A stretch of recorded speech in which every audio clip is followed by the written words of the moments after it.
Hello, good morning everyone होइन सबैलाई चाहिँ मेरो यस युट्युब च्यानलमा म स्वागत गर्न चाहन्छु होइन सबैलाई चाहिँ मेरो हृदयदेखि नमस्कार भन्न चाहन्छु होइन आज चाहिँ म यस च्यानल मार्फत हजुरहरूलाई चाहिँ विभिन्न ज्ञान गुणका कुराहरू सिकाउन चाहन्छु कस्तो कुरा भने चाहिँ जसले अहिले चाहिँ विभिन्न कुराहरू सिक्दै हुनुहुन्छ जस्तै कि तपाईँहरूले चाहिँ अब खरिदार लोकसेवा होइन शिक्षक सेवा त्यस्तोको चाहिँ तयारी गर्दै हुनुहुन्छ भने चाहिँ तपाईँहरूलाई चाहिँ सहयोग गर्छ है यसले चाहिँ धेरै सहयोग गर्छ त्यस्ता व्यक्तिहरूलाई चाहिँ यो इम्पोर्टेन्ट छ र यो यसरी किन अध्ययन गराइरहेको छ भने चाहिँ यसको मुख्य उद्देश्य के हो भने सबैलाई राम्रोसँग ज्ञान दिनु हो होइन मुख्य उद्देश्य र अर्को चाहिँ के हो भनेपछि सम्पूर्ण विद्यार्थीहरूलाई चाहिँ जसले चाहिँ बुकबाट चाहिँ पढ्न मन लाग्दैन होइन सबैलाई पढ्न मन लाग्दैन नि त होइन त्यस्ता व्यक्तिहरूलाई चाहिँ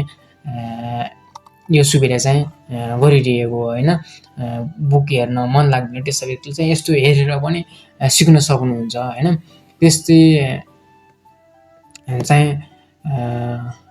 अन्य व्यक्तिहरू जस्तै जसले काम गर्नुहुन्छ काम गर्दा पनि यो पनि पढ्न चाहनुहुन्छ भने चाहिँ काम गर्दै पनि पढ्न सकिन्छ है जस्तै काम गर्दै पनि हजुरहरूले चाहिँ मस्तसँग पढ्न सक्नुहुन्छ बुझ्न सक्नुहुन्छ होइन र कसैले चाहिँ पढिसक्नु भएको छ भने उहाँहरूलाई चाहिँ रिभिजनको लागि चाहिँ कति बुक हेरिरहने र कति पढाइरहने र भन्ने विद्यार्थीहरूलाई चाहिँ यो सम्बन्धी चाहिँ हुन्छ होइन योमा चाहिँ सम्पूर्ण कुराहरू छ ल आजको यस च्यानललाई सुरु गरौँ है आज चाहिँ हामी इतिहास है इतिहासको बारेमा चाहिँ पढ्नेछौँ होइन इतिहास भित्र चाहिँ होइन नेपालको इतिहास विश्वको इतिहास थुप्रै हुन्छ त्यसमा चाहिँ आजको यस सेक्सनमा चाहिँ हामीले चाहिँ इतिहासको बारेमा पढ्नेछौँ है इतिहासभित्रको चाहिँ एउटा विश्वको इतिहास होइन विश्वको इतिहासको बारेमा पढ्नेछौँ होइन त्यसपछि यो त आजको चाहिँ यसरी यो विश्वको इतिहासमा चाहिँ औद्योगिक क्रान्ति होइन औद्योगिक क्रान्ति सम्बन्धी चाहिँ सम्पूर्ण कुराहरू जान्नेछौँ आजको जगतमा होइन यसको यो सम्बन्धी सम्पूर्ण प्रश्न एन्सरहरू चाहिँ आजको अध्ययन गर्नेछौँ ल सुरु गरौँ है औद्योगिक क्रान्ति कहिले भएको थियो होइन सर्वप्रथम औद्योगिक क्रान्ति कहिले भएको थियो है अझ यदि हजुरहरूले जान्नुहुन्छ भने पहिले नै भनिदिनु होइन यो भनेर यो जान्नु हुँदैन भने चाहिँ म भनिदिन्छु होइन औद्योगिक क्रान्ति चाहिँ कहिले सुरु भएको थियो औद्योगिक क्रान्ति सन् 1760देखि 1840मा भएको थियो कहिले 1760देखि 1840मा चाहिँ औद्योगिक क्रान्तिको सुरुवात भएको थियो होइन 19औँ शताब्दी 18औँ शताब्दीदेखि 19औँ शताब्दीको बिचमा चाहिँ भएको थियो है अन्य कुराहरू भन्न थाल्यो अनि अर्को छ औद्योगिक क्रान्तिको सुरुवात कहाँबाट भएको थियो जुन औद्योगिक क्रान्ति सुरु कहिले भयो त्यो त थाहा भयो अब औद्योगिक क्रान्तिको सुरुवात चाहिँ कहाँबाट भएको थियो होइन यदि हजुरहरूले पहिले पढ्नु भएको छ भने अब माइन्डमा चाहिँ भन्नु है आफूलाई भन्नु कहाँबाट भएको थियो बेलायतबाट हो क्या होइन बेलायतबाट हो है पहिले चाहिँ भन्न सक्नुहुन्छ औद्योगिक क्रान्तिको सुरुवात चाहिँ कहिले भयो कहाँबाट भएको थियो बेलायतबाट भएको थियो त्यसपछि युरोपको औद्योगिक क्रान्तिलाई अर्को के नामले चिनिन्छ त भन्छ होइन जुन युरोपको औद्योगिक क्रान्ति छ होइन त्यसलाई अर्को के नामले चिनिन्छ त यसलाई बेलायतको औद्योगिक क्रान्ति नामले चिनिन्छ होइन बेलायतको औद्योगिक क्रान्तिले चिनिन्छ त्यसै गरी अर्को प्रश्न रहेको छ डरलाई समुद्रको रानी पनि भनिन्छ अरे होइन समुद्रको रानी कसलाई भनिन्छ होइन भनेको छ समुद्रको रानी भनेर बेलायतलाई नै चिनिन्छ होइन त्यसपछि औद्योगिक क्रान्ति पश्चात समाजमा कुन वर्गको स्थापना हुन पुग्यो भनेको छ जुन औद्योगिक क्रान्ति भयो त्यसपछि समाजमा चाहिँ कुन कुन वर्गको चाहिँ स्थापना भयो भने चाहिँ दुईवटा वर्गको है जान्नुभएको छ भन्नु है कमेन्टमा होइन यदि जान्नुभएको छैन भने दुईवटा वर्ग होइन एउटा पुँजीपति वर्ग र अर्को मजदुर वर्ग पुँजीपति भनेको उद्योगपति होइन मजदुर भनेको चाहिँ त्यहाँ काम गर्ने होइन पुँजीपति वर्ग र मजदुर वर्गको चाहिँ स्थापना भएको थियो अनि बेलायतको औद्योगिक क्रान्तिलाई अर्को के नामले चिनिन्छ होइन बेलायतको औद्योगिक क्रान्तिलाई चाहिँ अर्को के नामले चिनिन्छ त भनेर भनेको छ होइन के नामले चिनिन्छ बेलायतको औद्योगिक क्रान्तिलाई अर्को चाहिँ यान्त्रिक क्रान्तिले चिनिन्छ होइन यान्त्रिक क्रान्ति नामले बेलायतको औद्योगिक क्रान्तिलाई चिनिन्छ त्यसपछि अर्को प्रश्न रहेको छ पावरलुमको आविष्कारक को हुन् भनेको छ होइन पाउलुम एउटा मेसिन हो होइन। त्यसको आविष्कारक को हुन् भनेको छ होइन, एडमन्ड कार्टराइट होइन। पाउलुमको आविष्कारक चाहिँ को हुन् त, एडमन्ड कार्टराइट हुन् होइन। उनले चाहिँ कहिले गरेको थिए भन्ने पनि कहिलेकाहीँ हुनसक्छ होइन, जान्नुपर्छ होइन। 1785मा है, 1785मा चाहिँ एडमन्ड कार्टराइटले चाहिँ पाउलुमको आविष्कार गरेका थिए। त्यसपछि अर्को क्वेसन रहेको छ, बाफबाट चल्ने मेसिन सिस्टम इन्जिनको आविष्कार कसले गरेका हुन् होइन। जुन बाफबाट चल्ने मेसिन हो सिस्टम इन्जिन, त्यसको आविष्कार चाहिँ कसले गरेका हुन् होइन, जान्नुभएको छ। यदि अलरेडी पढेकोले चाहिँ अघि माइन्डमा चाहिँ भन्नुहोस् है। बाफबाट चल्ने मेसिन सिस्टम इन्जिनको आविष्कार गर्ने व्यक्ति चाहिँ को हुन् त, जेम्स वाट हुन् है। जेम्स वाटले चाहिँ बाफबाट चल्ने मेसिन सिस्टम इन्जिनको आविष्कार गर्नुभएको थियो।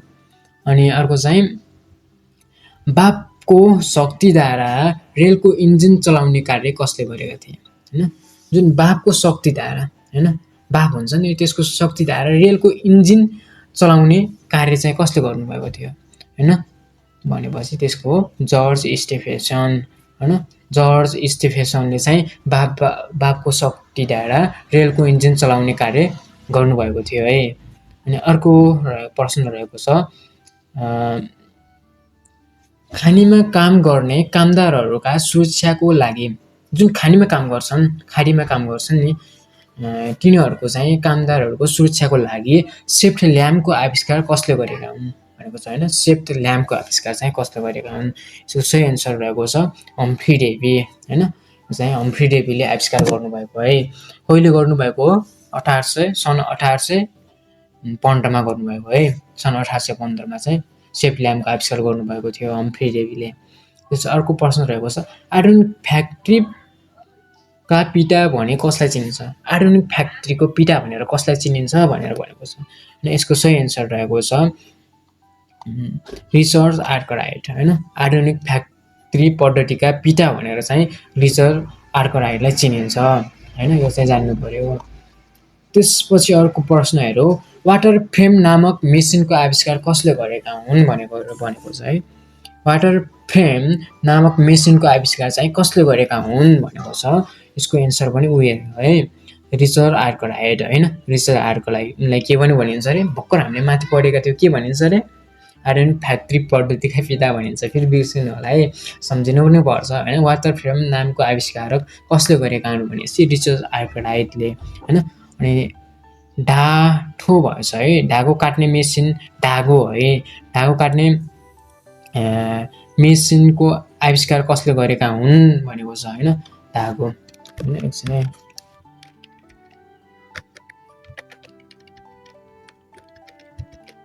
धागो काट्ने मेसिनको आविष्कार कसले गरेका हुन् त, जेम्स हार्ग्रिसले गर्नुभएको है।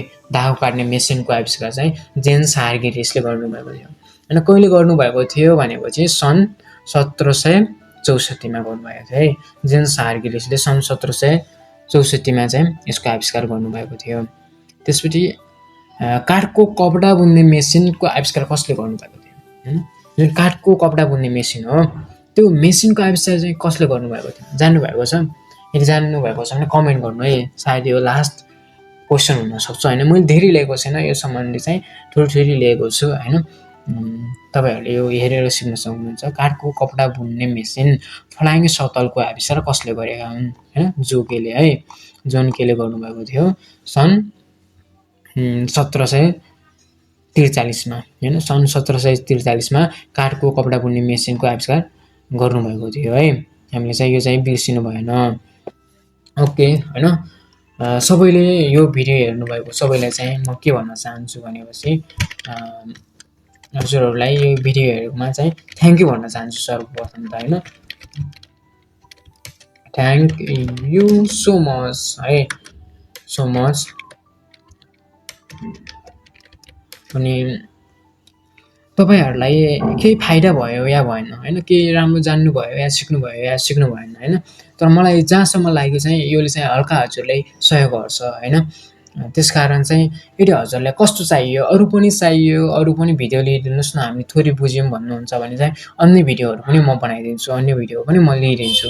त्यसकारण यो 10 मिनेटको भिडियो छ होइन, यो हेरेर हजुरहरूले ज्ञान सिक्न सक्नुहुन्छ। सबैलाई थ्याङ्क यू, धन्यवाद होइन। यसरी नै गर्दै जानुहोस्, राम्रो बोल्नुहोस्। थ्याङ्क यू, बाई बाई होइन सबैलाई।